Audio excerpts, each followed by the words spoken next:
So it's 5:30 a.m. and my alarm hadn't gone off yet, but I was already awake and I was staring at the ceiling. My laptop still warm beside me from the project I finally finished at 2 a.m. I decide to slip out of bed. I make my way to the kitchen. I get to the kitchen and I start making the kids' lunches. Sandwich, apple, crackers, sandwich, apple, crackers. By the third lunch, my hands are going through the motions and I don't even remember making the first two. I'm just on autopilot. Successfully, but at somewhere between the kids' deadlines and the school pickups, I lost myself. Have you ever looked at your life and asked, is this it? On paper, I was thriving. In reality, I was just surviving. What I didn't know was that on this perfectly ordinary Tuesday, everything would change. I misplaced my driver's license. So I got in the car and was driving to the next town over, enjoying my playlist, letting my mind wander, when something caught the corner of my eye. A semi-truck was in my lane and I was going too fast. I looked in my rearview mirror, I swerved to get left, and I didn't make it. Externally, life sped up. The car was flipping end over end. I remember thinking, dirt sky, dirt sky, dirt sky. Internally, life slowed down. Those 30 seconds felt like 30 years. Memories flashing forward, regret surfacing on things I hadn't taken time to do yet, interrupted with me promising and pleading with death that if I was allowed to live, I'd do something significant with my life.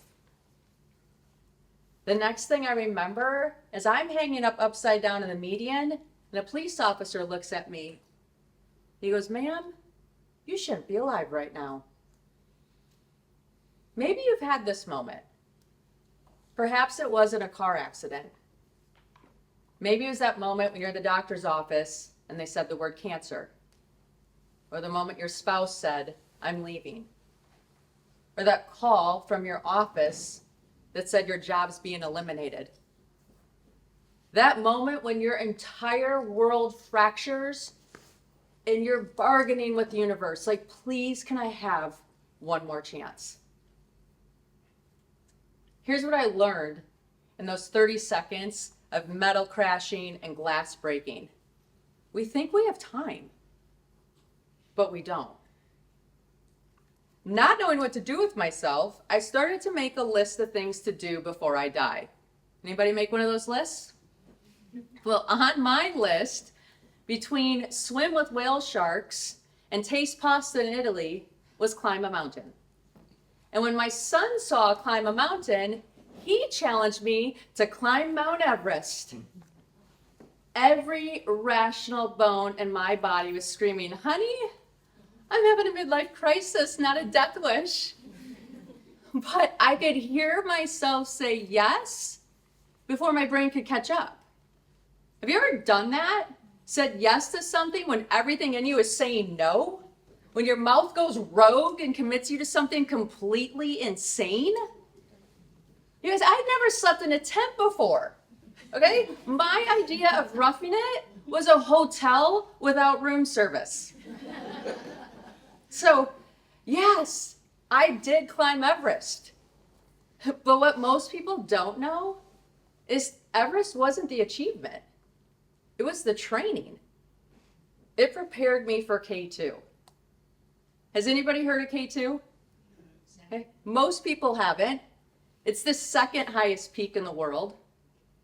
National Geographic calls it a savage mountain. 1 in 4 people die attempting it. K2 is one of the 7 second summits, which are the second highest points on each of the 7 continents. Mount Kenya, Mount Tyre, mountains that don't get the glory, but demand everything from you. I'm the first and only woman to summit all 7. But I'm not telling you this to impress you. I think we all have our Everest, that famous goal we're going after. But the real transformation The real transformation happens on our second summits, the mountains that are harder, more dangerous, and get zero recognition. What's your second summit? What hard thing are you going through right now that won't get any applaud? Because here's what I learned climbing mine. It's not about being brave, athletic, or fearless. It's about a method, a process you can use, whether your mountain is K2, starting a business, getting healthy, or finally leaving that job that's been slowly killing you. I call it the peak method. P is for pinpoint your truth. Think of reinvention like GPS. If you lie about your starting point, you're never going to reach your destination. When I started to climb mountains, I had to admit some brutal truths. I didn't know how to climb. I didn't know how to train. I didn't even know how to pronounce some of the gear I needed to buy. And the worst truth was the parts of myself I'd have to overcome in the process. You see, I'm at the local climbing wall, 10 feet off the ground, training for Mount Everest, and I start shaking, my hands are slick with sweat, my vision tunnels, and my heart is trying to escape out of my rib cage. I look down at my climbing guide, and he looks up at me and signals me to come down. I come down. He whispers, "I think you have a fear of heights." 10 feet up! I'm training to climb 29,000 vertical feet and I'm falling apart at 10. That's like being a lifeguard who's afraid of water, or a chef who doesn't like knives, or teaching a public speaking course and you have stage fright. Have you ever felt that? That gap between who you are and who you need to become that's impossibly wide? Here's what I hope you hear. That gap is the point. You're supposed to feel unqualified. That's not a sign to quit. That's an entrance requirement. So what did I do? For the next 30 days, I went to that climbing wall every single day. I'd clip in, I'd start climbing, I'd feel the fear, the nausea, the shaking, the sweating, and I would go one handhold higher, just one. Then I'd come off the wall, I'd regain my composure, and I'd do it again. Every day. Because if I took a day off, I went backwards. Because apparently, fear doesn't take time off. And your fear might not be heights. You might get that feeling in your chest when you think about that difficult conversation you have to have, or asking for what you deserve, or putting yourself out there. Feel that fear and take one more step. Neuroscientists call this fear extinction. You're rewiring your brain. You're not just getting braver, you're becoming someone new. So what's your truth? Because you can't plot a path to your future if you're lying about your present. E is for envision your future self. Here's what I realized at that climbing wall. The current version of me wasn't summiting any mountain. And the current version of you isn't going to achieve what you desire either. You're going to need to become someone new. So I invented her. And I called this future version of me Mountain Barbie. Now, before you judge, hear me out. I grew up with Barbie dolls. And here's what I noticed. Same doll, different outfit, completely new identity. Give her a lab coat, she's a doctor. Briefcase, she's a CEO. Sparkly gown, Barbie's headed to the Oscars. Who do you need to become? Think about it, because you need to make it real. Give your future self a name. Make it ridiculous if you have to. The point is, you need to know who you're becoming. On the mountain, Mountain Barbie didn't have a purse and wear high heels. She had crampons and eye sacks and a whole lot of grit. And here's how I made it stick. Every day, morning and night, when I was brushing my teeth, sometimes half asleep, I told myself who I was becoming. I'm an athlete. I'm a mountaineer. I train. I show up. Every day, twice a day. Nothing glamorous, nothing dramatic, just consistent. What's your toothbrush moment? Your morning coffee? Your commute? Think of one daily routine and use it to rehearse who you're becoming. Because you need to see them to become them. What would your future self do right now? At first, it feels ridiculous. I felt like a fraud. But if you practice it long enough, your brain starts making the pathways to make it real. So, who do you need to become? And what kind of habits do they need to install to become the next version of you? A is for align your environment. Identity alone is not enough. Your environment is stronger than your willpower. Think about your home, your office.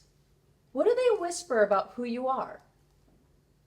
When I decided to start climbing mountains, I couldn't just train at the gym.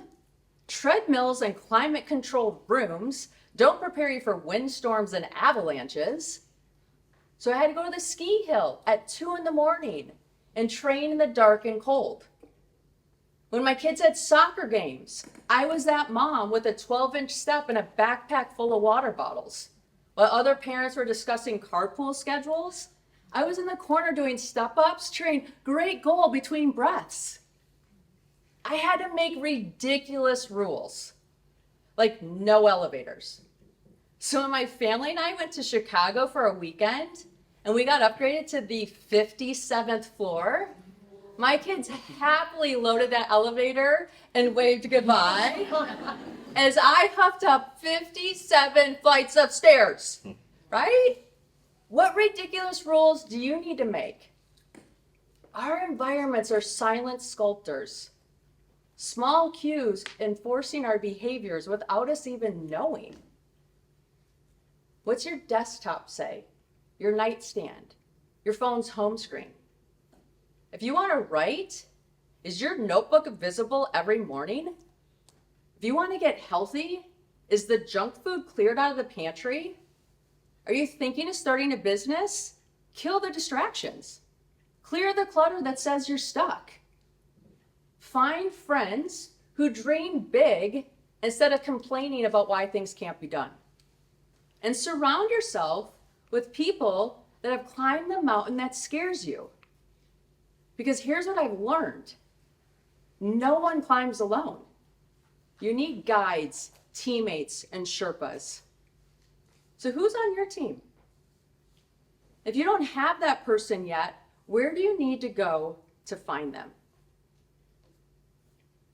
The last part of the peak method is K. Keep expanding your limits. Comfortable goals create comfortable lives. And comfortable lives rarely become extraordinary ones. Think about the goal you set. The safe one. The one you're pretty sure you can achieve. Now think about the one that scares you. That makes your stomach drop. Yeah, that one. Oftentimes the pinnacles, the Everest goals in our lives are just preparation. The real transformation happens when we take on our K2s, the goals that terrify us and demand we become someone completely new. We don't have the ability to stay the same. Our brain has to get creative and we start building resilience. Impossible goals don't give us the luxury of staying the same. So what's your second summit? The goal that's stretching you, the one that you're too afraid to say out loud. Who do you need to become in the process? Because the reality is reinvention isn't optional anymore. With the rate that society is advancing, your success depends on your ability to reinvent. 5 years ago, I was in my kitchen making lunches at 5:30 in the morning, wondering, is this it? Today I hold a world record. Not because I was ready, not because I was the best, but because I was willing to reinvent, to use the peak method. And you can too. This week, when you feel the tug, act. Find your K2, the path less traveled, because those are the mountains that will transform you. In the words of Robert Frost, 2 roads diverged in the wood, and I took the one less traveled by, and that made all the difference. Which road will you take?